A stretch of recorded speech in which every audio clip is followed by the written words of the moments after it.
بسم الله الرحمن الرحيم. وعن أنس رضي الله تعالى عنه أنه مر على صبيان فسلم عليهم وقال كان النبي صلى الله عليه وسلم يفعله متفق عليه. د حضرت انس رضی الله تعالی عنہ احوال هغه تیر شو. پای کې د هغه د شاګرد چې کوم واقعه وه د هغه نوم مانه هغه سره بلکل ذهن نه وته، بیا مې په لاره هم یاد نه شو راته. بیا کور ته لاړم، لس نیمې بجې وې تقریبا چې هغه نوم الله تعالی دکه شان ذهن ته راوستو. حضرت ثابت بنانی رحمت الله علیه، ثابت بنانی ثابت نوم نه بنانی قبیله ده او د پلار نوم اسلم نه. سلویخ کاله د حضرت انس رضی الله تعالی عنہ سره شاګردي کړې ده. سلویخ کاله دا سلویخ کاله کې تنه ډېر روایات او ډېر زیات فیض اغستی او مشهور هم په دیو چې د ثابت بنانی روایات ټول د حضرت انس دي رضی الله تعالی عنہ. نو دا غنوم دی ثابت بن اسلم البنانی. د دې بنان قبیله نور مه بعضې یو بل راوي او صحابي هم تیر شوی دی، خو د خپل نوم دی ثابت بن اسلم. خو د اسلم ډېر مشهور نه دی، د دې وجې صرف ثابت بنانی باندې مشهور دی. دا ثابت بنانی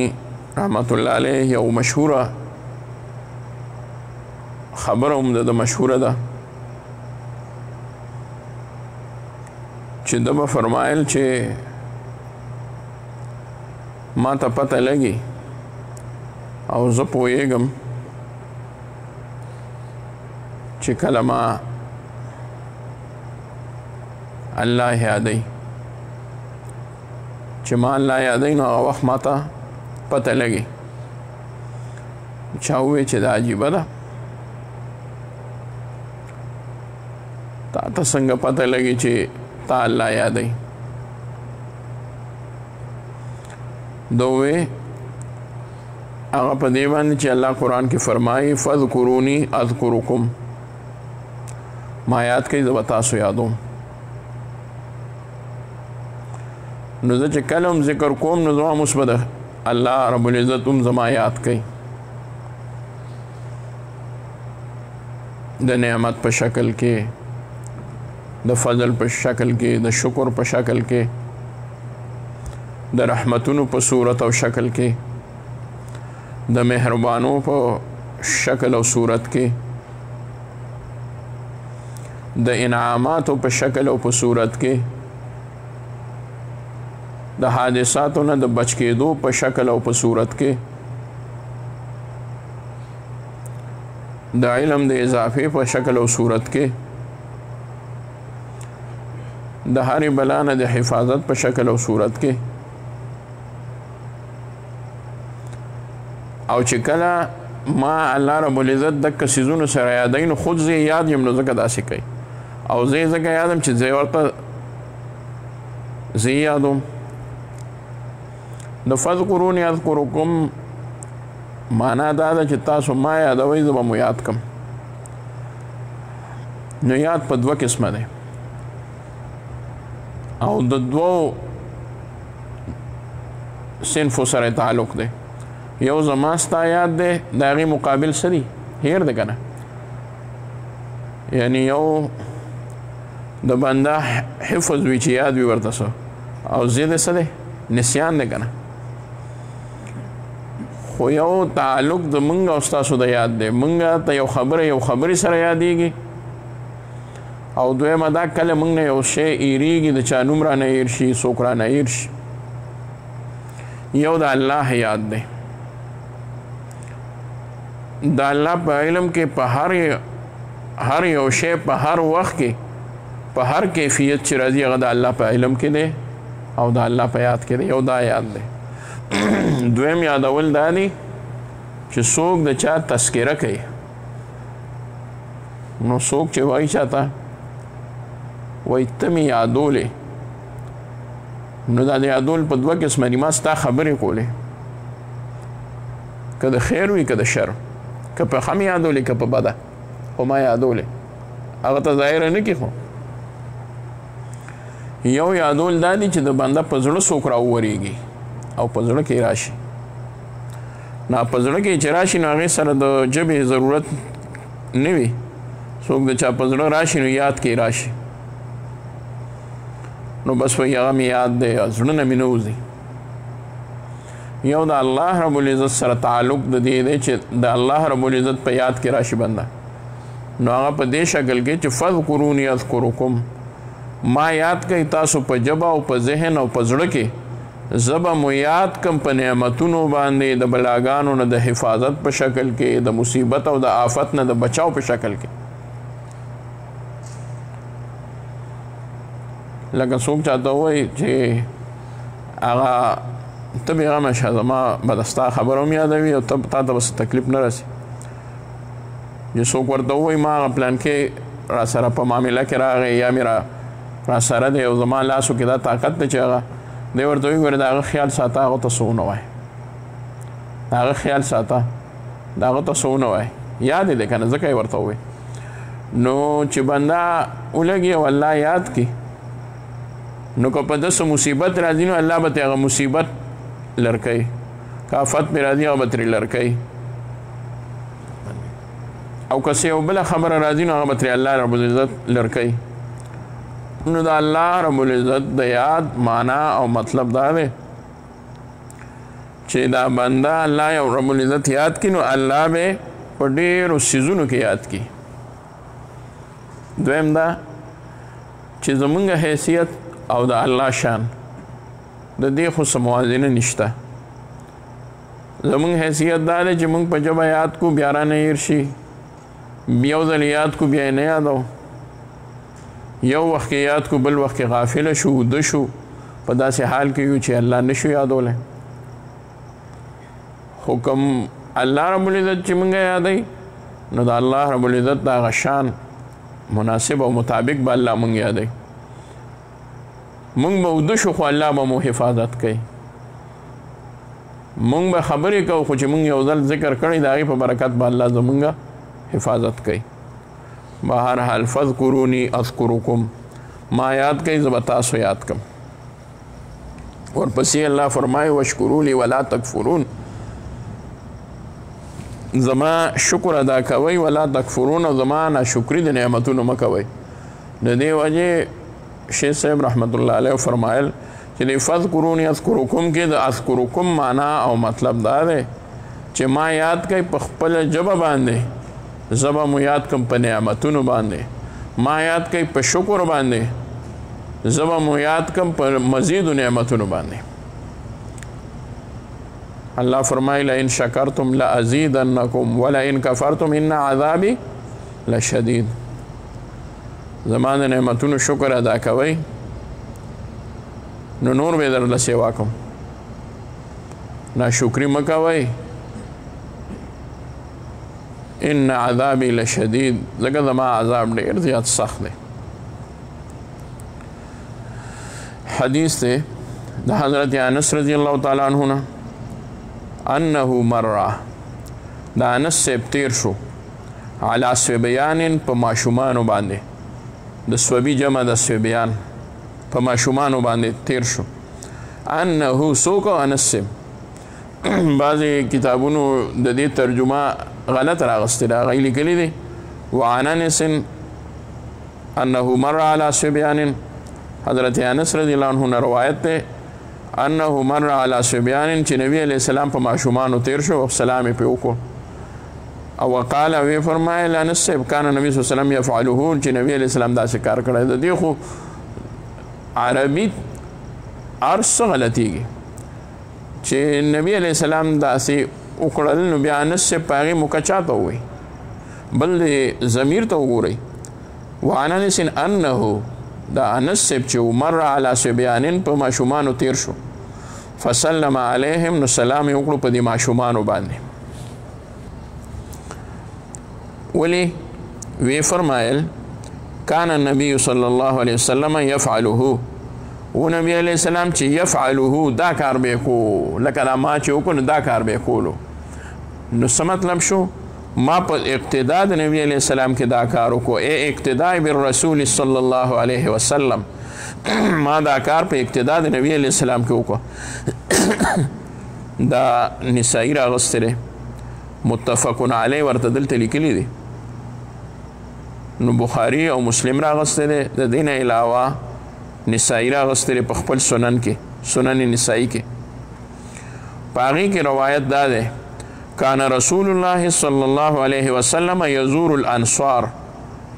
و نبی علیہ السلام چې زیارت به د انصار کو ملاقات د انصار فیسلم علی صبیانهم نو سلام به کو دا غي په ماشومان باندې د نسائی شریف روایت دا او دا مونږ چې کوم وینو دا د بخاری او د مسلم دی یاد بساتئ چې متفقون علیه شنو هغه روایت د چاوي یعنی په دې حدیث باندې اتفاق کړي د چا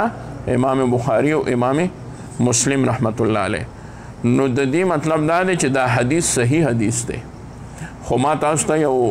درس کې ویلو چې مطلب قطعا دا نه دی چې دا حدیث صحیح دی بخاری مسلم راغسته دی نو که د دین علاوه یو بل حدیث وي بخاری او مسلم نه راغسته هغه به صحیح نه وي نه دا غلطه ده صحیح به وي امام بخاری او مسلم باندې راغسته خو په دې اتفاق دی چې څومره احادیث امام بخاری او امام مسلم په خپل جوامع کې راغستې دي هغه به څه وي صحیح به وي په دې کې فرق دی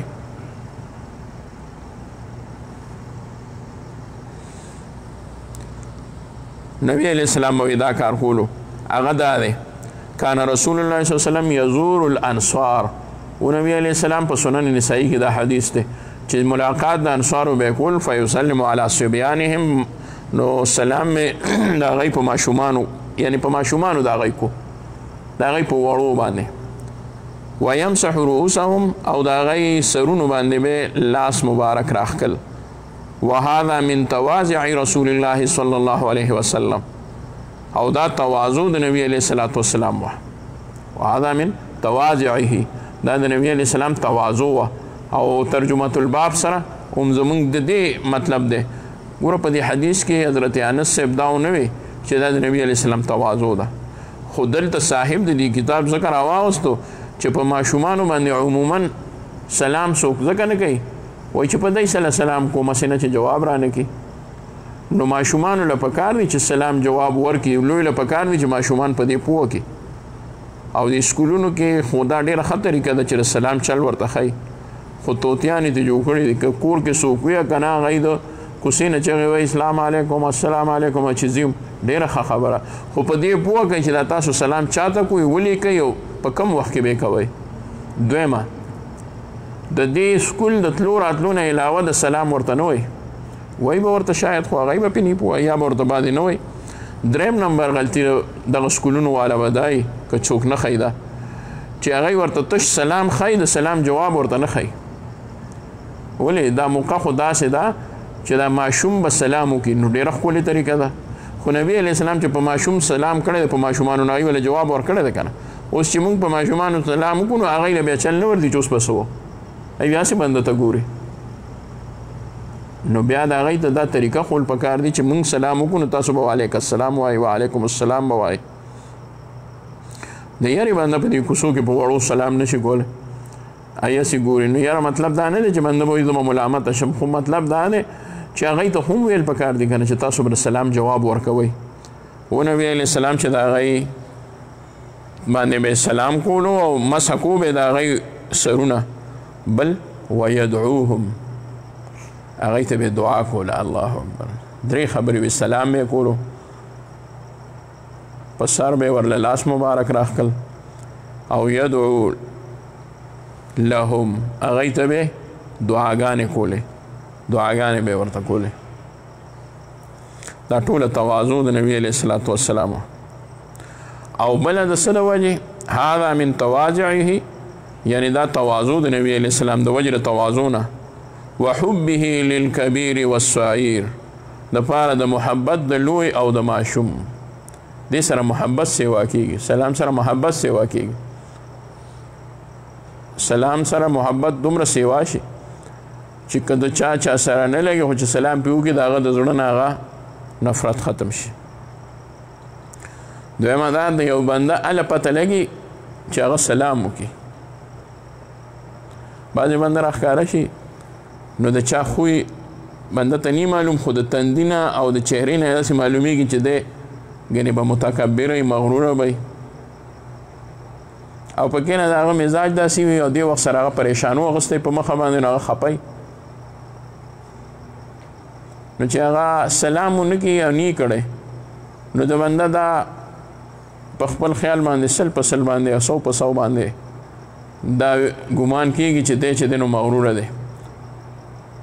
خو که د هغه طبیعت باندې ډېر بوج وي یا یې تندی ډېر ترې وي خو چې راشي او سلام وکړي نو د بنده هغه ازاله د هغې وهم وشي یاره دا خو ما هسې وې دا خو ښه سړی دی خو بعضې بنده کمګوه وي خاموشه وي نو د هغه پته نه لګي چې دی مغروره دی او که نه دا دی خاموش دی او کمګو دی نو چې سلام وکړي هغه خبرې د مازغو نه وځي نو سلام کې ډېرې فایدې دي سلام ډېر برکات دي نو دې حدیث کې هم نبی علیه الصلاة والسلام یو فعل مبارک ذکر شو ما د درس کې دا وام چې موږ دا ویلو چې یو قول د نبی علیه السلام نه یو فعل د نبی علیه الصلاة والسلام نه یو تقریر د نبی علیه الصلاة والسلام نه قول د نبی علیه الصلاة والسلام چې نبی علیه السلام یو قول وفرمایي لکه وګورئ مخکې حدیث کې وګورئ وعن ابي هريره رضي الله عنه ان رسول الله صلى الله عليه وسلم د دین وړاندې چې کوم حدیث دی قال ما نقصت صدقه من مال وما زاد الله عبدا بعفو الا عزا وما تواضع احد لله الا رفعه الله نو فرمای ان رسول الله صلی الله علیه وسلم قال نبی علیہ الصلوۃ والسلام چې وی فرمایل نو نبی علیہ السلام فرمان پکې راغی کنه نو داس کم یو دی دا قول د نبی علیہ السلام شو کنه یو فعل د نبی علیہ السلام دی لکه دا وقال كان النبي صلى الله عليه وسلم يفعله ونبي عليه السلام چې دا کار به کولو ما طالبانو ته دوام وام چې درنیر شي چې دا به قولی حدیث وي که فعلی حدیث به وي دا به قول وي که فعل وي نو بس اسانه خبره ده هغه حدیث چې په قال سره وي نو هغه به قول والا وي چې په کان سره وي هغه به فعل والا وي بس اسانه کلیه قاعده ده کان به کان څه مطلب څه و نبی علیه السلام چې دا کار به کولو او نبی انه ويا ان رسول الله صلی الله علیه وسلم قال چې فرمایل نبی علیه السلام قال رسول الله صلی الله علیه وسلم چې فرمایل نبی علیه السلام د دې مطلب بس وي دا به قول وي یو به تقریر وي د نبی علیه الصلاۃ والسلام د تقریر نه مراد دا تقریر نه دی موږ تاسو چې او یا کو بلکې د تقریر نه مراد د نبی علیه السلام په یو څیز باندې خاموشتیا ده چې یو کار د نبی علیه السلام وړاندې شوی وي او نبی علیه السلام په هغې انکار ونه کړي دې ته تقریر ویلی شي نبی علیه السلام په انکار نه وي کړی چې دا بد دې وکړل دې ته تقریر ویلی شي لکه د نبی علیه الصلاة والسلام وړاندې یو خوراک شوی دی صحابه وکړی دی نبی علیه السلام په خپله نه دی کړی د هغې متعلق نه دی ویلي چې دا حلال دی خو نبی علیه السلام په هغې خاموش پاتې شو نو دی جایز هم دی او دا د نبی علیه الصلاة والسلام د فعل نه معلومه شوه چې دی جایز دی ځکه تقریر پې نبی علیه السلام وکړو خاموشتیا پې اختیار کړه صحابه وایي موږ سمسره وخوړه یو بل شی مو وخوړ نبی علیه السلام په خپله ونه خوړ خو موږ ته ګوښه نه کړو موږ دپاره جایز دی نبی علیه السلام پې خاموش پاتې شو نو کان نبی صلی الله علیه وسلم یفعله صبیان جمع ما تاسو ته ووایي د څه نه د صوبي ده صوبي نابالغ ماشوم ته ویلی شي چې د مور په ګېډه کې نو خو جنین دی د مور په ګېډه کې چې نو جنین دی چې پیدا شي نو ولید دی ولید پیدا شي ماشوم دی ولد دی او بیا چې لږ لوی شي ماشوم نو بیا صوبي وي بیا مراحقو کې راځي بیا هلک شوي لسو دولسو کالو چې شي نو بیا هلکانو کې راځي موږ ورته بیا هلک وایو ماشوم ورته نه و دا هلکان بیا لوی شي ځوان دی دغه شان عربی کې بیا د دې خپل خپل دی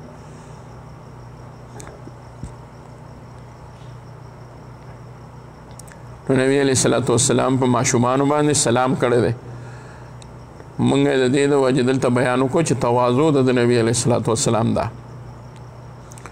بعضې خلک د دې د وجې په چا سلام نه کوي چې هغه وایي زه به سلام سره کوم دی به کوي یا دا وایي چې دې سره به زما عزت ته نقصان العیاذ بالله ورسي کمه کلي جاهل به چې داسې وایي او په ذهن کې دا راځي یا به دا وایي چې دی به ما سره ډېر مانوس وګرځي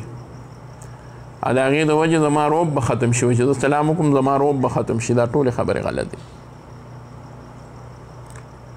بلکې سلام سره ډېرې برکات او فایدې راځي او دا ما یو جمعه کې ویلو مو په یو مجلس کې ما د دې آفت او د دې مصیبت او د دې بلا او وبا نه د بچاو یو طریقه دا ده چې موږ په یو بل باندې سلام کوو سلام نو ما د سلام دومره لویه فایده ده خو موږ د تعلیم یافتو خلکو ته هم وایو چې د سلام یو فایده دا ده چې تا یو دعا وکړه او هغه درله د دعا جواب په دعا کې درکړه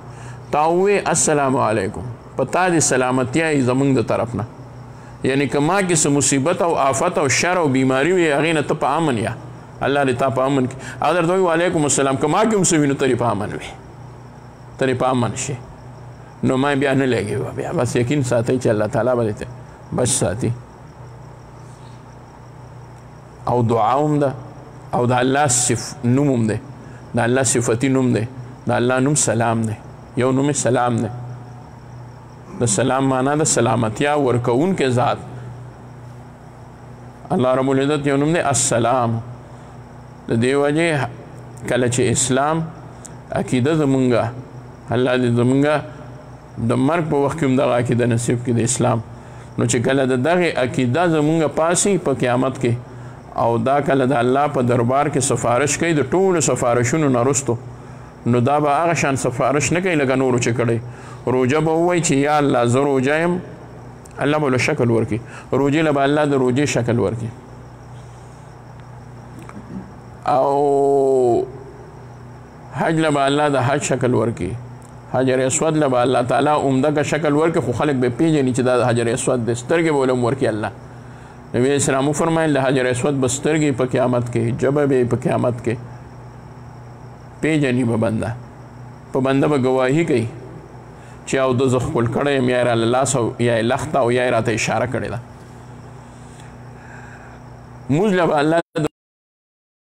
شکل ورکوي موږ به پیژنو بس چې هر رنګه شکل الله ورکوي خو موږ به پیژنو چې دا موږ دی بلکې زه ورسره دا مونځونو کې به د هر یو مونځ جدا جدا شکل د سهار د هغې به جدا وي د ماسپښین د هغې به جدا وي د مازدیګر جدا ماښام ماسخوتن جدا تهجد جدا د نفلو جدا د وترو به جدا وي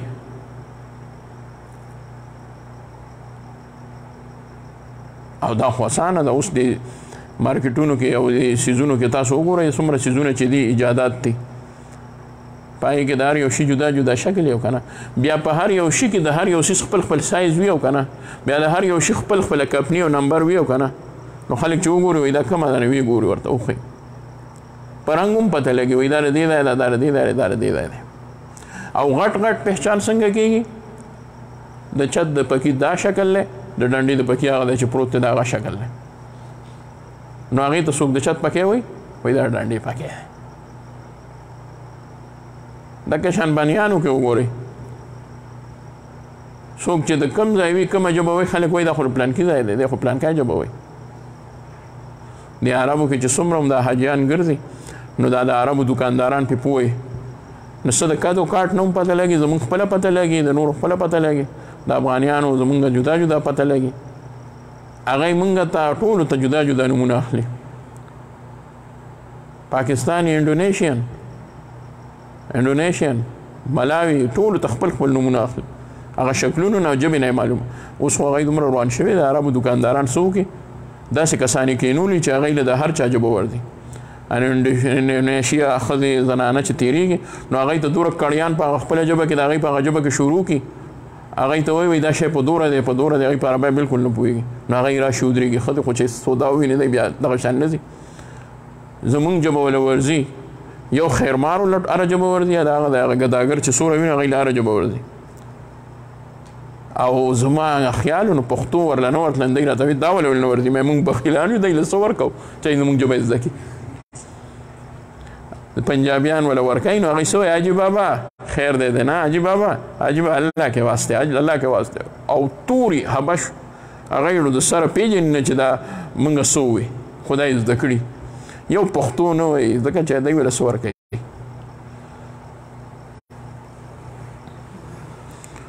نو سلام پورې مې ووایي چې ټول راشي خپله خپله ګواهي وکړي اوږد حدیث دی نو هر یو چې راځي خپله ګواهي کوي نو الله رب العزت په مونځ ته هم وایي روژې ته به هم وایي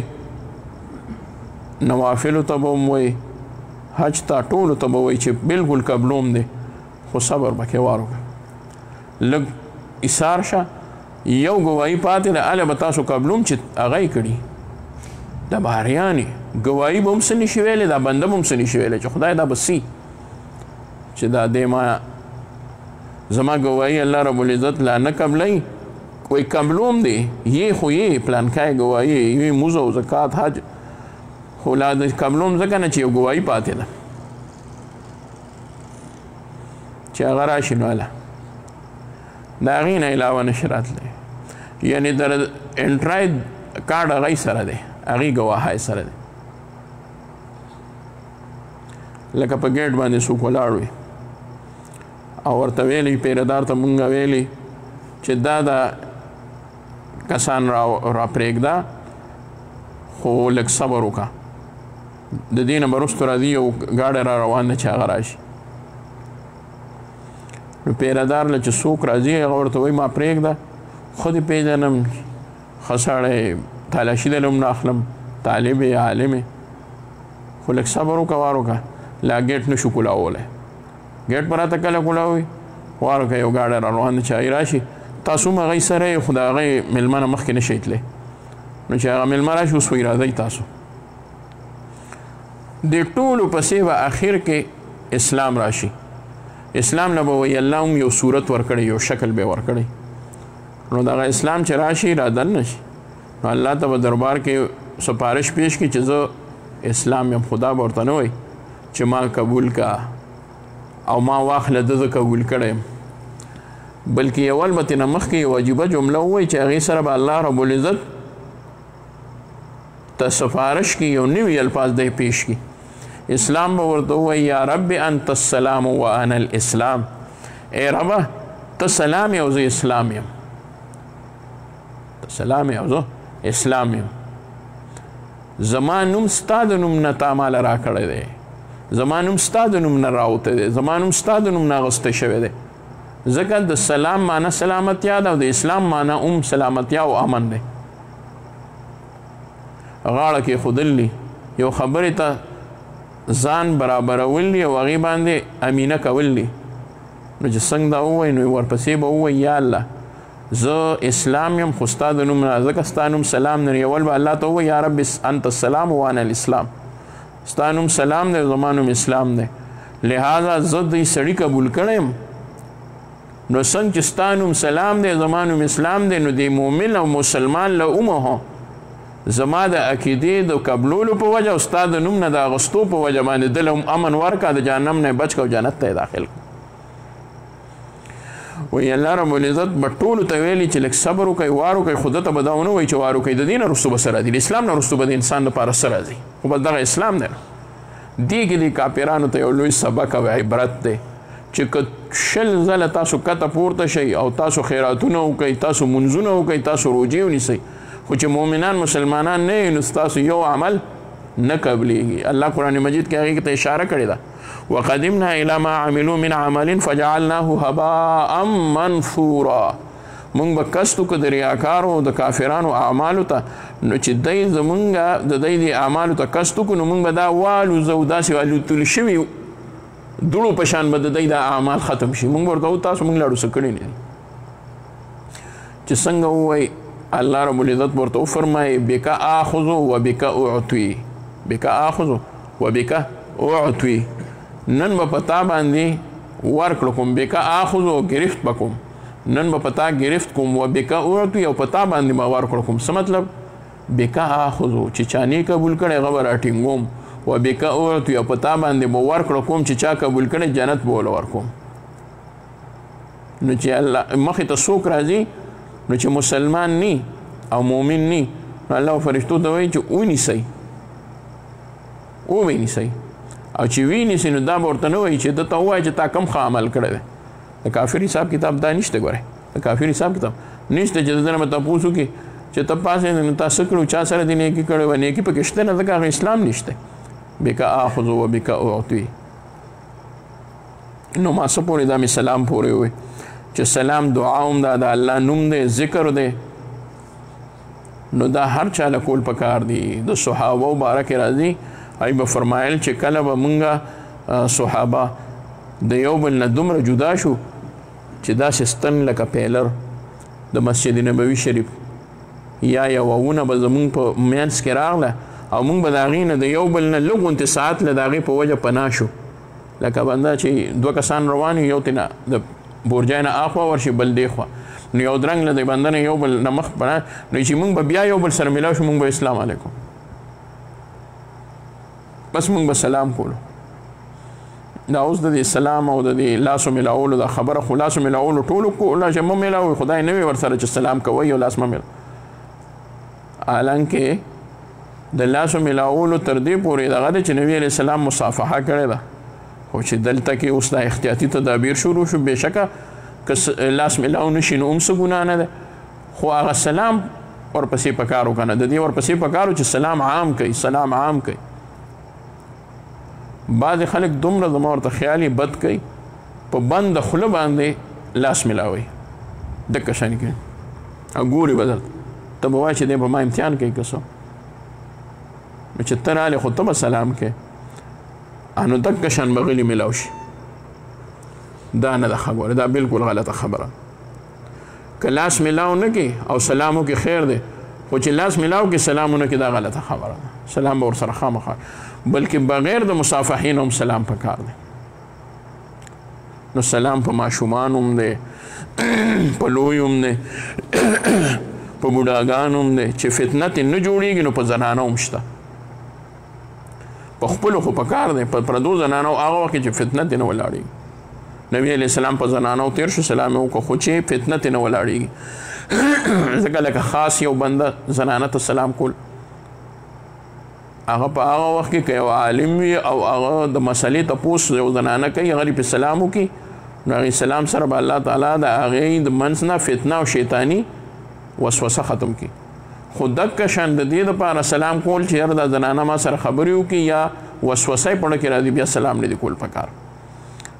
هغه جدا مسله ده. بهرحال انس صاحب وفرمایل وی و نبي علیه السلام چې دا کار یې کړی دی. دا حدیث